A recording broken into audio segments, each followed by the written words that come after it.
Yo, hey guys, it's Beast, back with some more beastly content, and today is going to be the very best Ruby and Whispers combo farm. So, this is my method for farming both a easy 1,000 Whispers in a single night, 1,000 plus Whispers honestly, as well as Rubies. So, first of all, my Rubies are already capped out. I've literally done like 3 Oracle nights of this, and that's it. I got 2,500 Rubies, super duper easy. If you're watching this, probably when I'm thinking you're watching this, we may already be on the phase 2 of this. Another thing to note about the Rubies farming is that the Rubies cap will stack.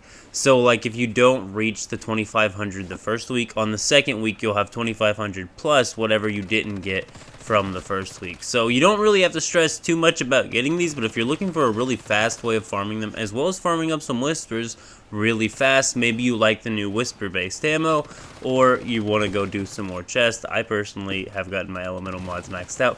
What are y'all thinking of this build? But let's go ahead and talk about this method just a little bit here. So we are at workshops. You're going to go to any workshop during a Lunar Oracle. You want to do it right at the start of Lunar Oracle. As a matter of fact, I started 1 minute before Lunar Oracle started. I went ahead and started the workshop. I lost some of the enemies, but I did get a few of the elites during an Oracle. Those will drop both Whispers and Rubies. Now, they will drop Rubies even when there are no Whispers being dropped, but this way you're able to farm your Whispers and your Rubies all at the same time. And then another thing to note on is that the Lunar chest, when you do actually loot them, they do have like 8 Rubies in them every single time you loot them. It's not much, but you'll also be getting Rubies from the chest that you loot, as well as while you were doing this. So what we're doing is doing workshops, but we're not just doing workshops. We're also going out into the nearby area and logging trees, mining, stone, ores, things like that.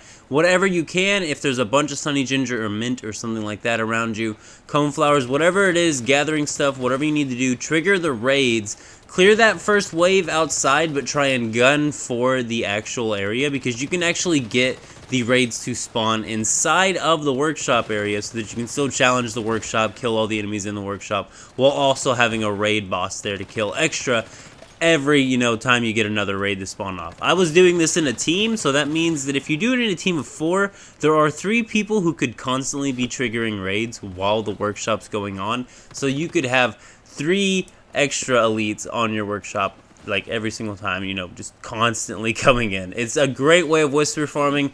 This was just a team of 3 people, and this was the first time they did it. One of them, it was even the first time he ever did a workshop, because he didn't know how to actually skip the build timer for building the fences. We don't need the fences here, we got 1 HP builds, but as you can see here, it's just gobs and gobs of elite when you do this. This is just an absolutely amazing method for farming Whispers. This is a easy 1,000 Whispers in 1 single night sort of farm. And Rubies wise, I'm thinking I've gotten like 1,000 Rubies before from doing this just in 1 single night. I mean, it took me 3 Lunar Oracle nights and I was completely done with the Rubies from start to finish using this method. This is a very good method. Now, when you're doing it solo, you do gotta make sure and defend the workshop. Well, you don't gotta make sure really.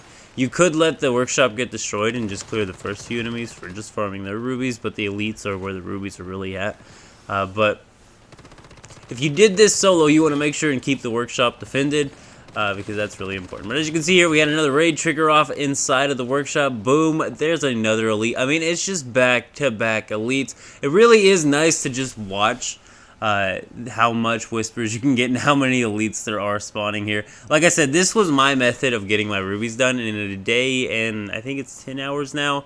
I'm actually going to be doing this once again to be getting more Rubies. Now, for the extraction permits themselves to do workshops, if you did not know, those are actually obtainable from doing point of interest locations and opening chests for, like, the materials and everything else. But when you open the chest, there's a chance you'll also get an extraction permit. And as you can see here, during the workshop, since there's so many of us here anyway, I was going off and mining and triggering more raids.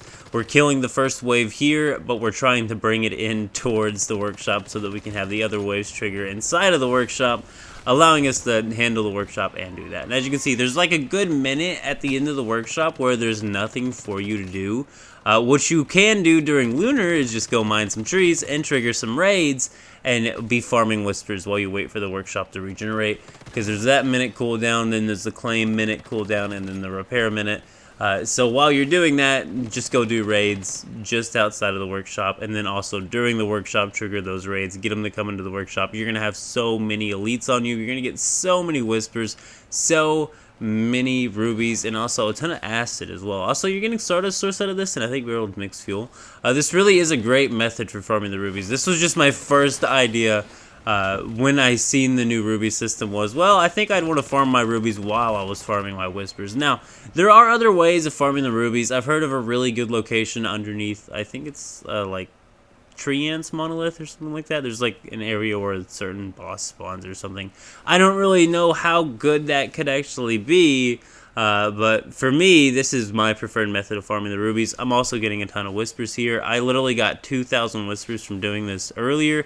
Ran through, did a bunch of spectral cloak runs of the chest runs, got all of my mods that are lunar available. So I have, I think, 2 mods that have 20% with it, like a 10% of status and a 12% of element, or vice versa, things like that. Regardless, this was how I did it. This whispers farming method right here. It is absolutely amazing. Super duper easy. Once again, I just kept going out here, starting the raid. Another tip I think I'm going to go ahead and tell you is don't worry about picking up the whispers during Oracle. As long as they were dropped during Oracle, when you do go back and claim the drops, you will still be getting the whispers out of it. The reason why I'm saying this is because you want to spend most of your time trying to trigger off as many raids as you can and killing as many enemies as you can. The workshop's on a timer, so it's kind of on rails anyway, so the raids are really where you need to be focusing at and not so much on the actual workshop. Like, you need to make sure the workshop doesn't get destroyed, but you need to be going out and doing the raids, because the raids is where the extra whispers is going to come in.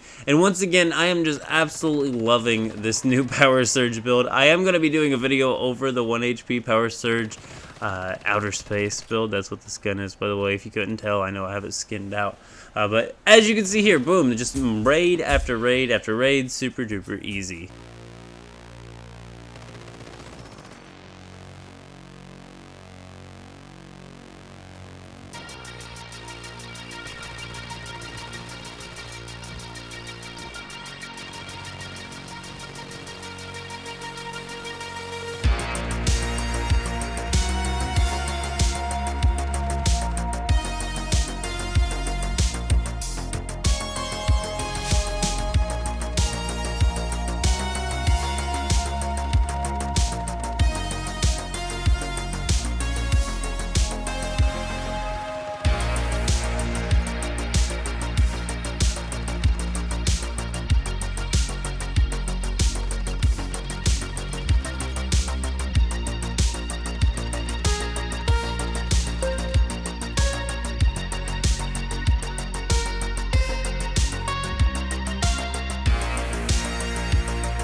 Alrighty, and we did go ahead and end that there. As you can see, 2,500 rubies.